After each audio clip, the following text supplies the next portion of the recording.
I'd barricade alone to try to make friends and meet girls. Can't talk to anyone cause silly boy, but play some DDR which I'm decent at and it feels good. Standing around just watching the drunk people suck butt at DDR. Cute girl comes up to me and tells me she's been watching me all night, then asks me if I'm alone and if I want to talk. Tell her, no, I'm good, don't worry about me, and walk away to play DDR. What the F is wrong with me? I really wanted to talk to her.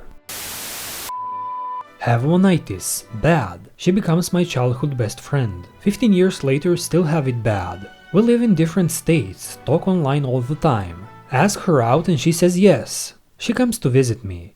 I love her romantically and platonically, and I love her mind and I love talking to her, but I'm not attracted to her at all. Not even a tiny bit. Never fantasized about her sexually because it made me feel like a creep.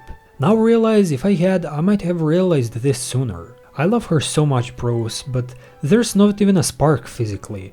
If I broke up with her, she would be devastated. This is the worst situation I have ever been over my entire life. The F do I do?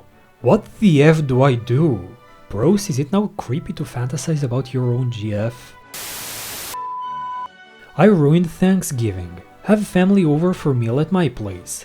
My sister and her husband brings his kids. Brother-in-law's parents also tag along. Everything's going well at first. One of their kids knocks over a jar of pickles.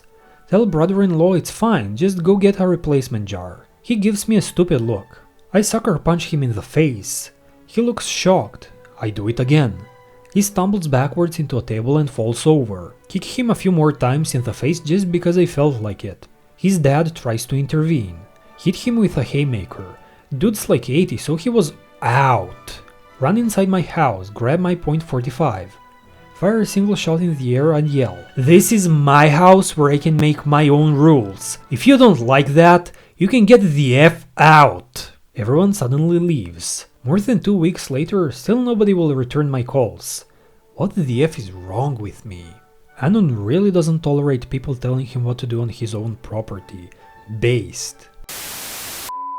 Be an advanced alien race capable of intergalactic travel. You have shoulder-mounted laser cannons, nuke gauntlets, personal clocking tech, etc. Tend to use none of it intelligently. Sometimes opt not to use it at all. Get hyper-advanced butt-kicked by monkeys armed with black powder weapons. Man, predators kinda effing suck, don't they? Just got back from Napoleon. Incel especially when first meeting Josephine. Josephine? Clownsy drops his head like 80 times in the movie, yells at ambassadors like a kid going on about how they have more boats, conforms to cuckoldry instead of showing him cheating like he also did IRL.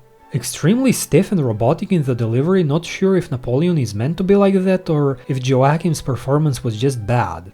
Gloss over his big wins and focus on his Waterloo loss in great detail.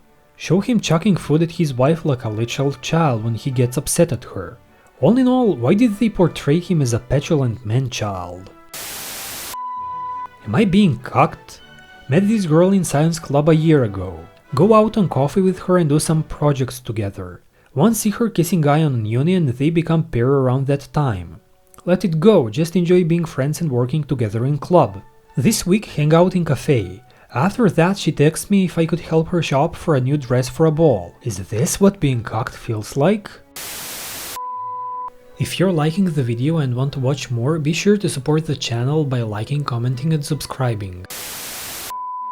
Go to Japan. Girl at a bar bought me an expensive drink. Asked to see my passport, took a pic of it. Said she was going to the bathroom and never came back. See same girl at another bar. She pretended not to know me. Tell her I recognize her tattoo. She suddenly doesn't speak English anymore, and bartender tells me to leave. This was 3 years ago, what's going to happen to me? Coincidentally, there's now at least 5 people walking around Japan with the exact same passport Anon had. Be me, wizard in learning. Struggle to conjure even the most basic spells. Some adventurer is coming up my tower. Surprise attack him with a dagger when he arrives in my chamber. Stab him a few times. Screaming, then silence. Hear his body running up the stairs. Panic. Quickly cover up dead body with my moldy blanket. Throw pet snail on the ground. Other adventurer thinks I turned his friend into a snail with a single thought and runs away. My face when I'm the most feared wizard in the land. Install bros, I think we've been lied to. Dating apps have between 3 and 10 times as many men as women using them depending on the location. The median match rate is equal when controlling for this.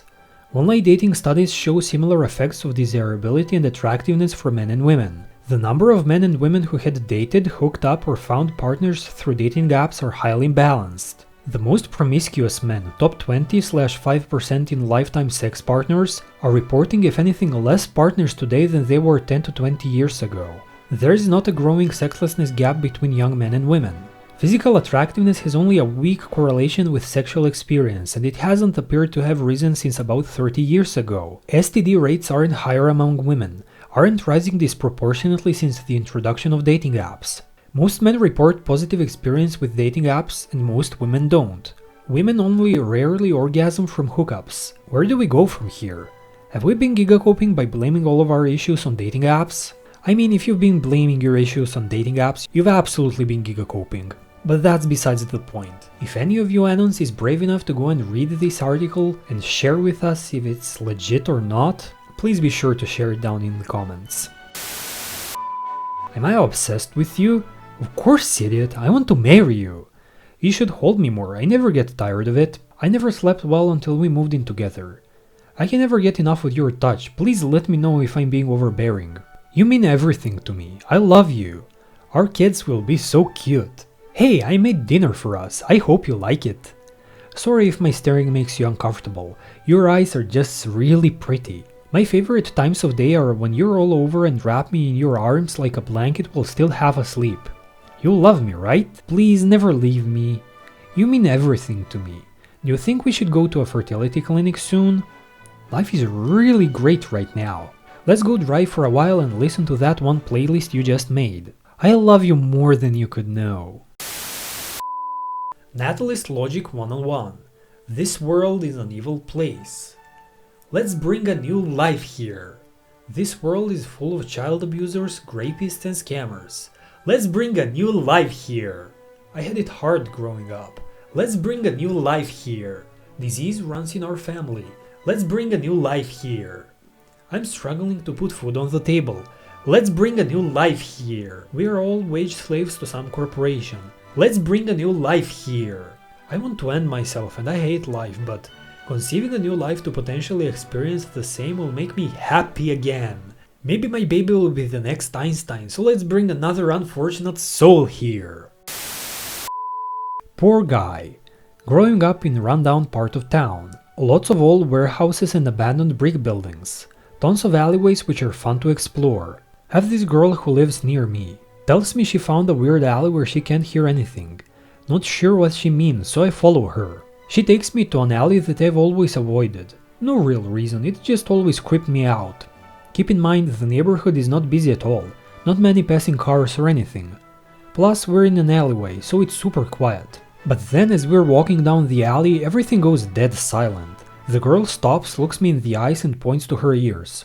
I nod because I feel something like a pressure, similar to the feeling you get on a plane. Girl starts talking and shouting and stamping her feet, but I can't hear anything.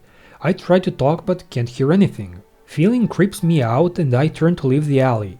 Notice I can't hear my footsteps until I pass a certain crack in the concrete. Then the pressure goes away and we can hear stuff again. We talked about it a lot after that, but I personally never went in again. Seems like this must have some sort of mundane explanation, but nobody has ever been able to provide one.